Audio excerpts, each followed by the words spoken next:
Assalamualaikum WW. Apa pula disingkat WW? Itulah mengapa kita ini tak dapat selamat, rahmat dan barokah. Kalau bersalam tuh jangan ini dapat salam ASS WRWB. Assalamualaikum, selamat anakmu, selamat binimu, selamat rumahmu, selamat hartamu, selamat sampanmu, selamat lakimu tidak dilarikan pelakor. Orang nih Pak, nampaknya aja ketawa, dalam hatinya takut kehilangan bapak nih. Betul kan Bu? Wa rahmatullah, semoga engkau dikasih rahmat kasih sayang Allah. Wa barakatuh, berkah anakmu, berkah mobilmu, berkah motormu, berkah sampanmu, berkah hartamu, berkah sawitmu, berkah brondolmu. Itu arti assalamualaikum warahmatullahi wabarakatuh tuh. Makanya dijawab assalamualaikum warahmatullahi wabarakatuh.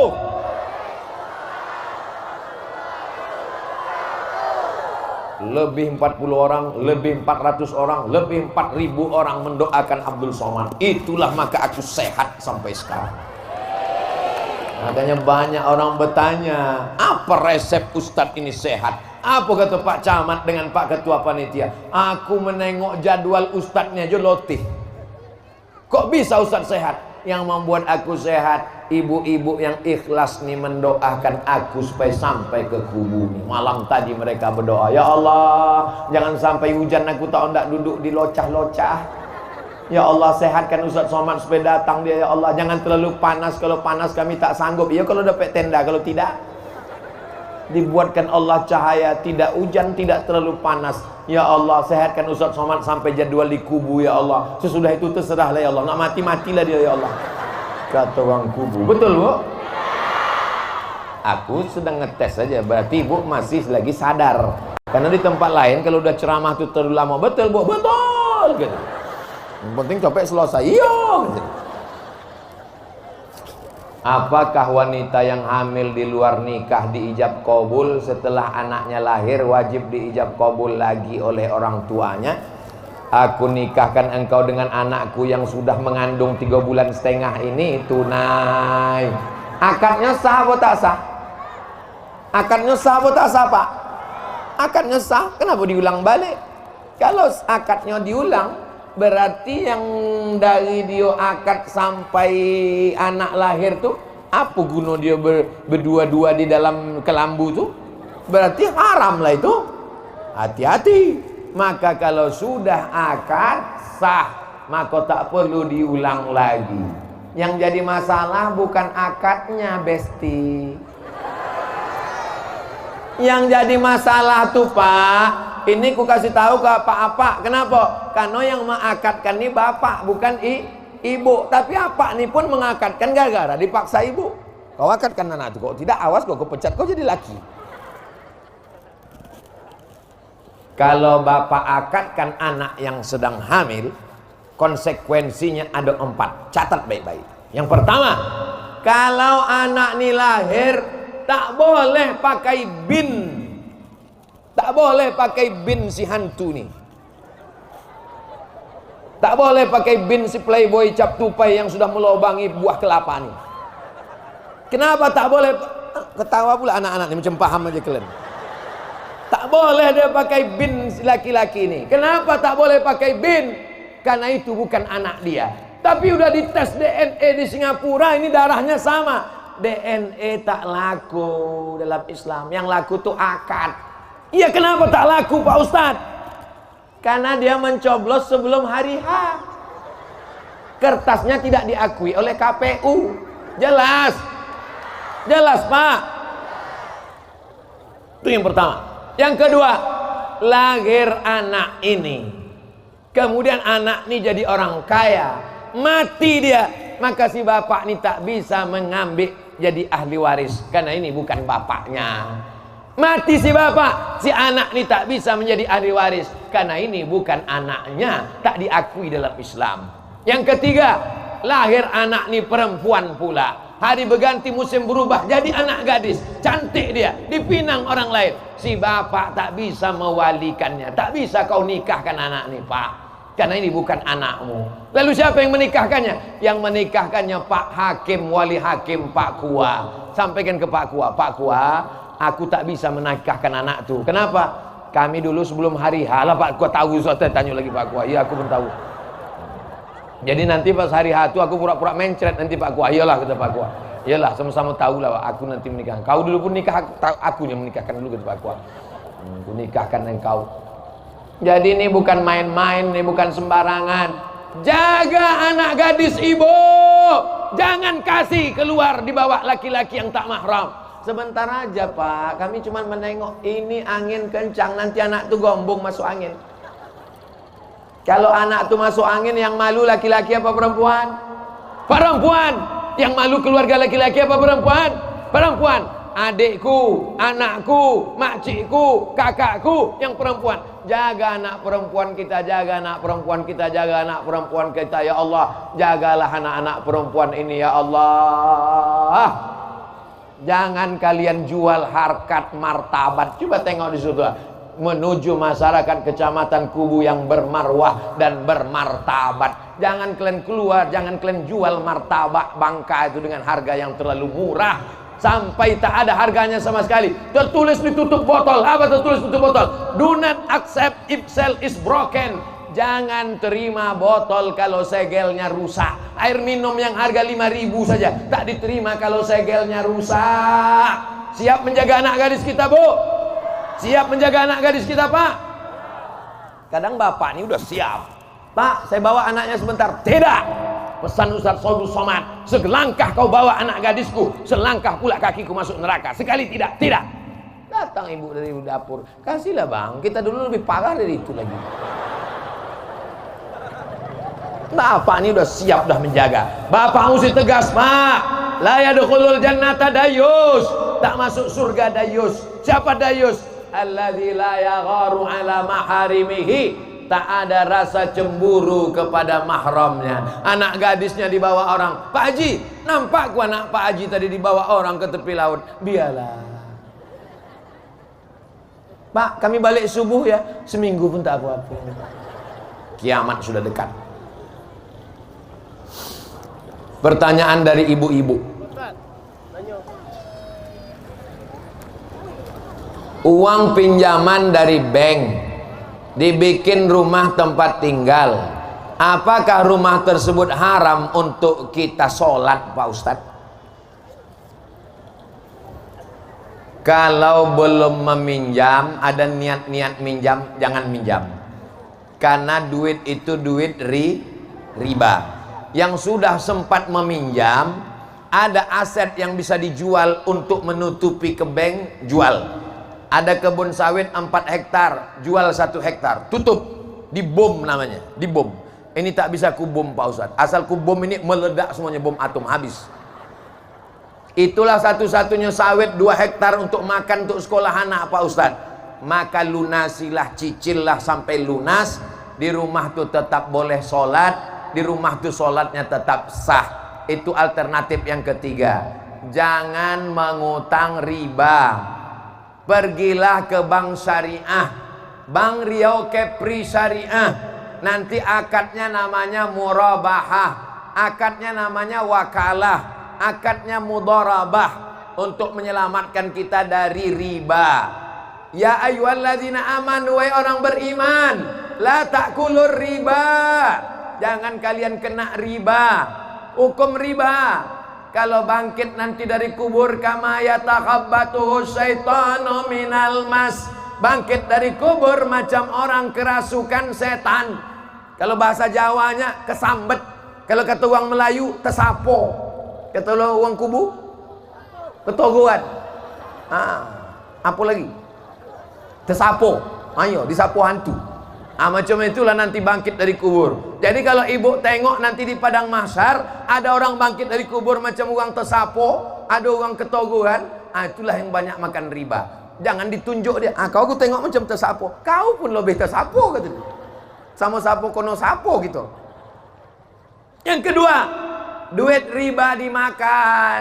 Berdoa kepada Allah, doanya tak dikabulkan Allah. Kenapa doa tak dikabulkan Allah? Mata'amuhu haram, haram, makanannya haram, gara-gara makan riba. Ya Allah, selamatkan kami di kubur ini dari riba ya Allah.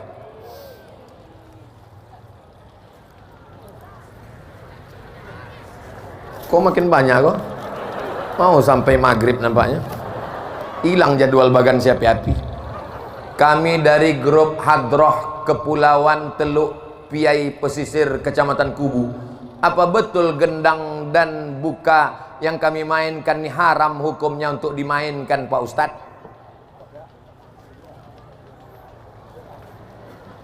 Ahlinu hazan nikah. Kalau kalian nikah jangan diam-diam. Pak, kalau nikah jangan diam-diam ya Pak. Ibu setuju? Tidak katanya. Ahlinu hazan nikah. Kalau nikah jangan diam-diam. Waj'aluhu fil masajid. Buat akad nikah di masjid. Akad nikah bagus di masjid. Adik-adikku nanti kalian akad nikahnya di masjid insyaallah. Amin. Wadribu alaihi biddufuf. Pukulkan gondang. Itulah dalil memukul gondang hukumnya boleh. Lempang kelempung, kelempang kelempung, kelempang kelempung. Barakallah lakuma wa baraka alaikuma wa jama'a bainakuma. Jangan, kadang lagunya udah bagus, backing vokalnya salah. Barakallah lakuma wa baraka alaikuma wa jama'a bainakuma fi khair. Datang belakang la la la la la la la la la itu katanya tidak. Jadi nasyid bagus. Mudah-mudahan grup nasyid Hadroh yang ada di Kubu ini semakin bagus insyaallah. Nanti kalau akad nikah anaknya pakai nasyid, pakai Hadroh. Jangan lagi pakai keyboard tunggal penyanyi nyorok pendek yang menonton atu-atu.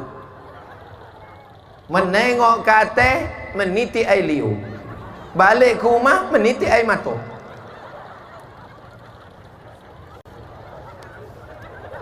Terlambat golak ibu kau.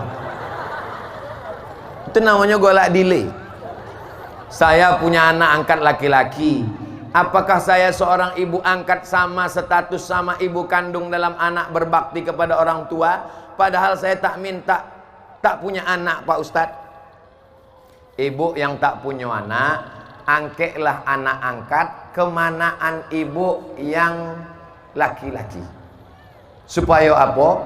Supaya kemanaan ibu yang laki-laki itu menjadi mahram sama ibu dan sama laki ibu tak apa-apa. Tapi kalau ibu angkat kemanaan ibu yang perempuan, nanti ketika ke suami ibu berbahaya.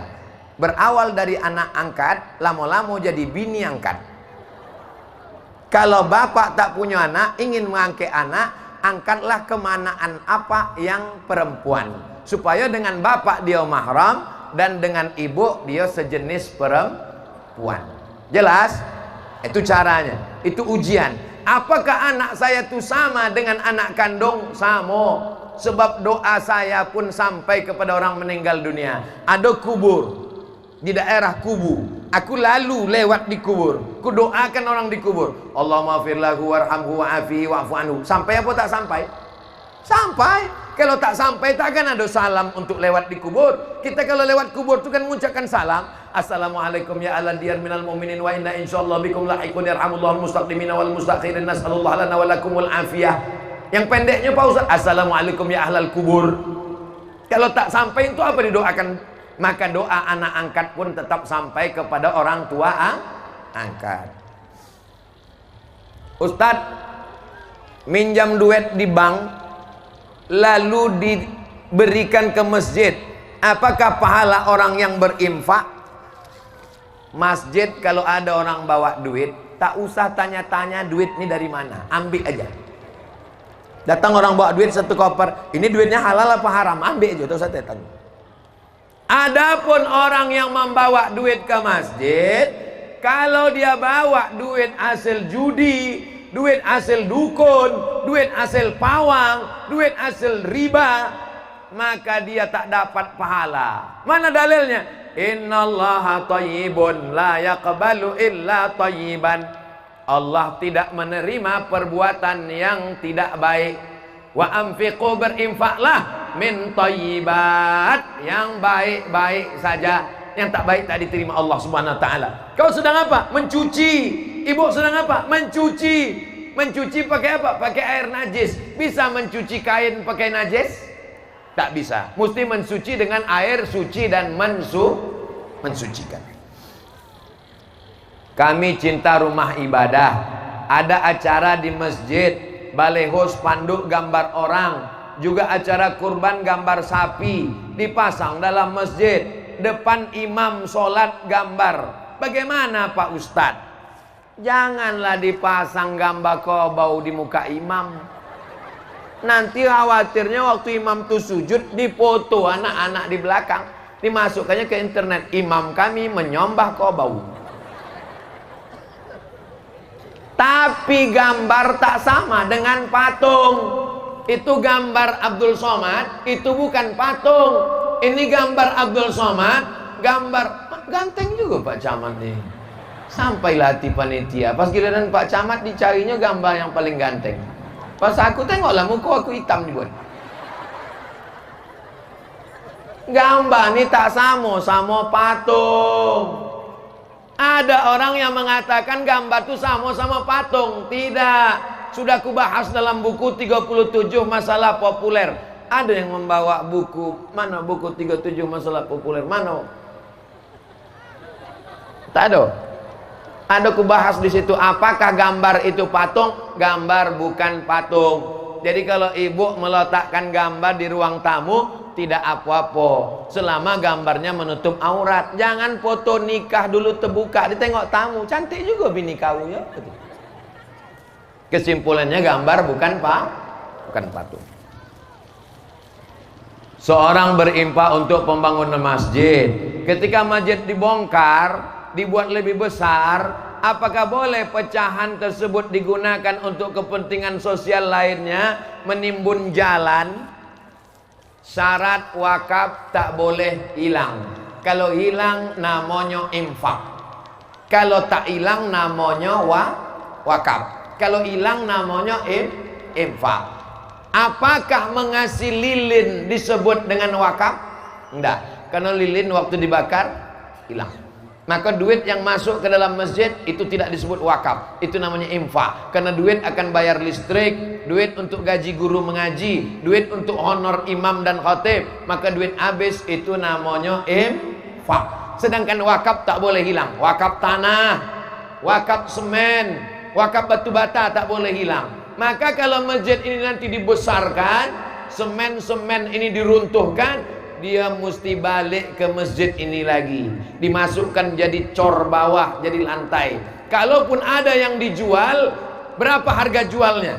500.000. Duit 500.000 itu dibelikan lagi ke semen untuk masjid, barulah dia disebut dengan wakaf. Wakaf tak boleh dialihkan.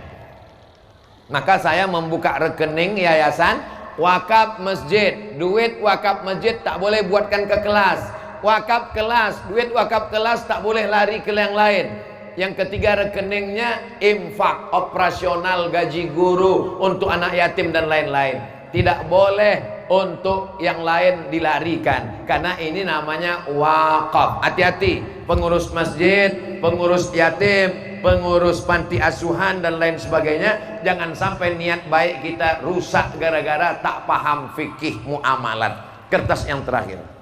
Di Kecamatan Kubu ada tradisi ratib keramat Rambai, di mana kami bersama-sama bertahlil sepanjang sungai Kubu menggunakan sampan. La ilaha illallah, la ilaha illallah, la ilaha illallah. Dilaksanakan setahun sekali, biasanya 3 hari setelah Idul Fitri. Acara dimulai jam 11 sampai ke tempat tujuan lebih kurang jam 2 siang. Dan kembali ke darat lebih kurang masuk waktu asar. Pertanyaan, bolehkah menjamak qasar solat zuhur yang tinggal karena tak disediakan tempat solat di laut? Tidak boleh qasar karena tidak sampai musafir 89 km. Saya ke Kubu, boleh tak ke Kubu nih qasar? Boleh, karena di Pekanbaru ke Kubu tak tahu entah berapa, pokoknya jauh lah. maka boleh, karena sudah 89 km. Kurang dari 89 km tidak boleh qasar. Bagaimana dengan jamak? Saya khawatir nanti kalau saya bilang boleh jamak, tak boleh qasar, semua orang menjamak. Solusinya bukan begitu. Solusinya buatkan tempat sholat ada di tepi itu, dibuatkan pentas macam ini, sholat ganti-gantian, supaya ratib zikirnya tetap dan sholatnya tidak tinggal. Lalu bagaimana hukumnya mengerjakan sholat di atas kapal yang sedang bergerak? Kapal itu kalau lautnya, sungainya lurus, kapalnya lurus, menghadap dia ke arah kiblat. Mana kiblat? Sana. Allahu Akbar. Jadi kapal itu kalau lurus tak berbelok-belok, insya Allah. Tapi kalau kapal itu membelok, dia mesti bergerak ikut arah kiblat. Kapal itu membelok ke sini, maka dia mesti bergerak. Kalau berjamaah berbahaya. Silap-silap makmum jadi imam. Imam jadi makmum. Tapi kalau dia sholat sendiri bisa. Agak berbelok, kiblat tak boleh, kiblat. Berbelok sampan dia tetap. Begitu caranya. Kalau kapal itu bergerak pada sholat fardu. Kalau pada sholat sunat, cukup di awalnya saja. Nabi naik onta, di awalnya menghadap kiblat. Sesudah itu onta itu berbelok, dia tak bergeser lagi. Tapi pada sholat fardu, maka dia mesti tidak boleh. Karena syarat sahnya sholat, fawalli wajhaka syatral masjidil. Apa yang dilakukan dengan ratib? Ratib artinya zikir yang dilaksanakan secara terus menerus. Itulah ratib.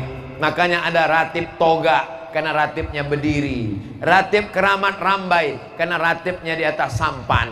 Itu adalah ijtihad ulama-ulama kita dulu. Menengok perbuatan haram, datang orang membawa kepala kerbau, kepala kambing, kepala sapi, disembelihkan ke tanah untuk menanam ke dalam tanah. Maka datang ulama mengatakan haram menanam kepala kambing ke dalam tanah. Lalu yang dimasukkan ke dalam tanah itu hanya darahnya saja, karena darah najis tak boleh dimakan. Lalu kepala kambingnya tuh, kepala kambingnya bawa ke rumah digulai, nanti aku makan. Mengusir hantunya, mengusir hantu dalam Islam bukan dengan dikasih kepala kambing, tapi diratibkan. Meratib afdhaluz zikri fa'lam annahu la ilaha illallah. Makanya rumah baru diratibkan la ilaha illallah. Sungai diratibkan la ilaha illallah. Kebun diratibkan la ilaha illallah. Akhirnya setan lari tunggang langgang litang pukang.